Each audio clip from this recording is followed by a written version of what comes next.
काशीपुर शहर के नए मास्टर प्लान को लेकर दर्ज आपत्तियों का जिला विकास प्राधिकरण के उपाध्यक्ष ने निस्तारण किया।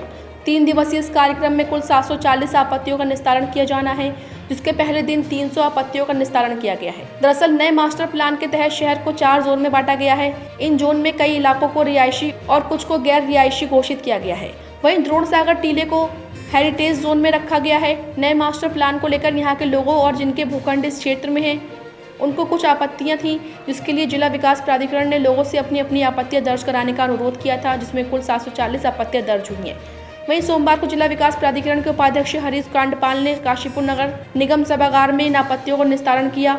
यह निस्तारण 3 दिन तक होगा, जिसमें पहले दिन करीब 300 आपत्तियों को निपटाया गया है। जिला विकास प्राधिकरण के उपाध्यक्ष हरीश चंद्र कांडपाल ने बताया कि यह महायोजना वर्ष 2041 के लिए बनाई गई है।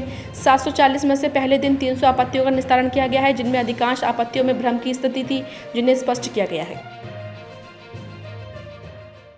महायोजना जो 2041 के लिए प्रस्तावित है, जिस महायोजना को बहुत गंभीर तरीके से बनाया गया है, बावजूद उसके 740 के आसपास आपत्तियां आई। उन आपत्तियों में से आज लगभग 300 आपत्तियों का बहुत ही सद्भावपूर्ण माहौल में निस्तारण किया गया और अधिकांश आपत्तियां ऐसी थी कि जिसमें कुछ भ्रम की स्थिति थी।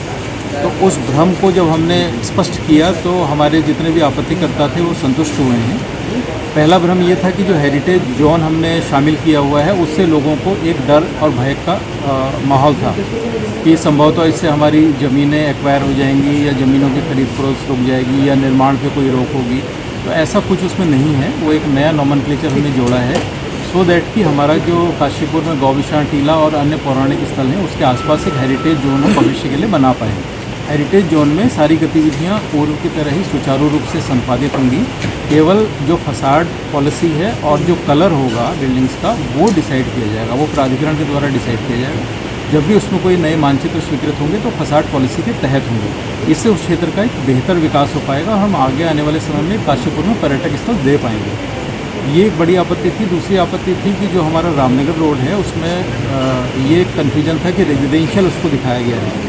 तो रेजिडेंशियल में भी हमने ये क्लियर किया कि आवासीय नॉमेनक्लेचर होने के बावजूद जो हमारा 18 मीटर से चौड़ा रोड है, उस पर कोई भी प्लॉट खुलता है तो उस पर हम व्यावसायिक गतिविधियाँ पूर्व की तरह पूरी तरह से कर सकते हैं बोर्ड की अनुमति के द्वारा। बावजूद उसके हमने टाउन प्लानिंग डिपार्टमेंट को ये भी सजेशन दिया है कि जो हमारा मुख्य रोड है, जो 4 लेन है या जो हमारा नेशनल हाईवे है, उसके दोनों मिक्स नॉमेनक्लेचर रखा जाए ताकि भविष्य में कोई भी जो हमारी व्यावसायिक गतिविधियाँ प्रभावित ना हो। इस पर हमने विचार किया हुआ। इसके अलावा कुछ गाँव में कुछ ऐसा आया था कि कुछ ज़मीनों को कब्रिस्तान में और शवदाह में शामिल कर दिया गया है, तो उसको करेक्ट कर यहाँ पे हमने करवा दिया गया है। और कुछ अन्य आपत्तियाँ भी थी, तो सभी आपत्तियों का हमने इस सकारात्मक विचार से किया है कि उन लोगों को अधिक से अधिक राहत मिले। 7 मीटर पे तो कोई भी निर्माण अनुमन्य ही नहीं है। 9 मीटर से ऊपर ही कोई भी निर्माण अनुमन्य होता है।